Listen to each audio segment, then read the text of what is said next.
అంగన్వాడీ కేంద్రాల ద్వారా గర్భిణీలు బాలింతలకు అందిస్తున్న సమతుల్య ఆహారం తీసుకొని ఆరోగ్యంగా జీవించాలని అంగన్వాడీ సూపర్వైజర్ అంజలి అన్నారు. రామగుండం నియోజకవర్గం అంతర్గాం మండలం ముర్ముర్ గ్రామంలోని మోడల్ అంగన్వాడీ కేంద్రంలో పౌష్టికాహారం తదితర అంశాలపై గర్భిణీలకు అవగాహన కార్యక్రమాలు నిర్వహించారు. ఈ సందర్భంగా సూపర్వైజర్ మాట్లాడుతూ గర్భిణీ స్త్రీలు సమతుల్య ఆహారాన్ని తీసుకోవాలని, సరైన వైద్య పరీక్షలు చేయించుకుంటూ వైద్యుల సూచన సలహాల మేరకు మందులు వాడుకోవాలని సూచించారు. లోపాలు లేని సంపూర్ణ ఆరోగ్యంతో కూడిన బిడ్డలకు జన్మనివ్వాలని సూచించారు. చంటి పిల్లలకు ముర్రుపాలు శ్రేష్టమన్నారు. ముర్రుపాలు తాగించడం ద్వారా పిల్లల్లో రోగనిరోధక శక్తి పెరుగుతోందన్నారు. శిశువుకు 6 నెలల వరకు తల్లిపాలు ఇవ్వాలన్నారు.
ఈ మొలకలు మనము రోజు తినే ఆహారంలో ప్రతిదినము మనము రోజు కొన్ని మొలకలు తీసుకుంటే చాలా మంచిది.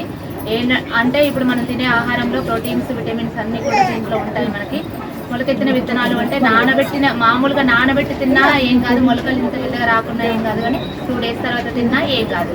నానబెట్టిన వాటిలలో ఎక్కువ విటమిన్స్ ఉంటాయి.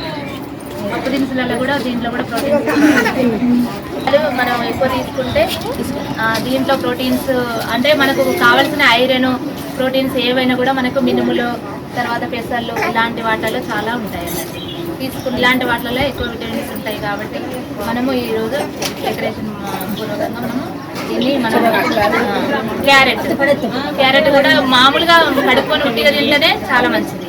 ఇది మనము కూరలో కాకుండా మామూలుగా రోజు ఒకటి ఇలాంటి పీస్ తీసుకుంటే చాలా మనకి విటమిన్స్ అందుతాయి. పీచు పదార్థము ప్లస్ మనకు ఐరన్ అలాంటివి చాలా ఎక్కువ ఉంటాయి. గోంగూర, తోటకూర, గంగవారి కూర అలాంటి వాటిలో చాలా ఉంటాయి.